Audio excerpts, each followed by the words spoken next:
مع السلامة في أماني شيخنا الله.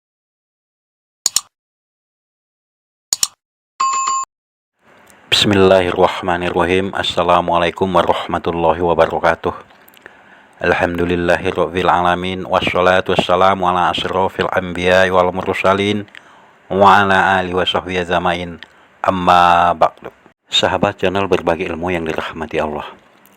Dosa jariyah adalah dosa yang berkelanjutan dan tiada berkesudahan dan akan terus mengalir meskipun ia telah meninggal dunia.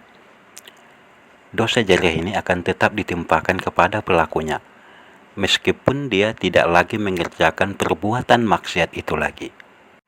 Mengingat betapa bahayanya dosa jariyah ini, Rasulullah Shallallahu Alaihi Wasallam selalu mengingatkan umatnya agar berhati-hati, jangan sempat terjebak untuk melakukan dosa jariyah ini. Sebab di antara sumber dosa jariyah yang telah diperingatkan oleh Rasulullah adalah mengumbar maksiat kepada publik. Sebab jika ada yang mengikutinya, maka akan mengalirlah dosanya walaupun ia telah meninggal dunia. Nah, ada dua jenis penyebab dosa jariyah, yaitu yang pertama adalah karena pernah menjadi pelopor maksiat. Mempelopori dalam arti seseorang melakukan perbuatan maksiat itu di hadapan orang lain, sehingga banyak orang yang mengikutinya, meskipun dia sendiri tidak mengajak orang lain untuk mengikutinya. Maksudnya seorang pelopor berarti adalah orang yang pertama kali melakukan kemaksiatan tersebut. Maka ketika ada orang lain yang mengikuti jejaknya, meski ia telah meninggal, maka dosanya akan terus mengalir. Dan orang yang melakukan perbuatan maksiat itu juga tetap akan dapat dosa, dan tidak akan dikurangi sedikit pun dosanya. Contoh sederhananya, jika ada seseorang, katakanlah dia seorang ibu rumah tangga, dan terbiasa tidak menutup aurat ketika keluar rumah. Kemudian anaknya ataupun orang lain ada yang mengikuti seperti itu, maka dosanya akan mengalir kepada ibunya. Walaupun nanti sudah meninggal dunia, tetapi anaknya masih tetap buka aurat, maka dosanya akan mengalir kepada ibunya. Dalam sebuah hadis, Rasulullah mengingatkan kepada umatnya dan beliau bersabda, siapa yang mempelopori kebiasaan yang buruk dalam Islam, maka dia akan mendapatkan dosa keburukan itu.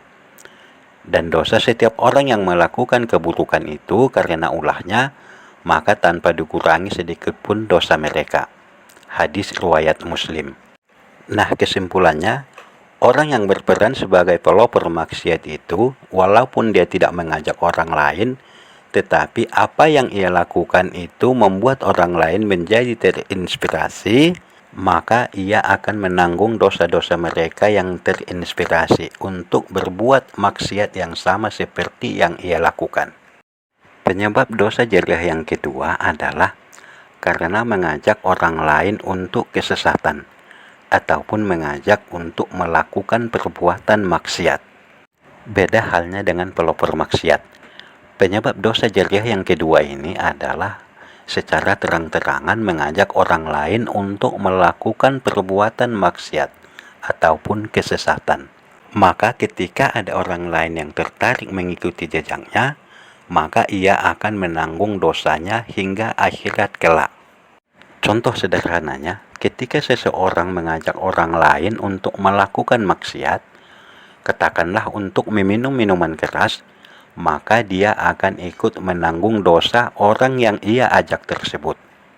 Sebagaimana Rasulullah mengingatkan umatnya di dalam sebuah hadis, siapa yang mengajak kepada kesesatan, dia mendapat dosa, seperti dosa orang yang mengikutinya, tidak dikurangi sedikit pun.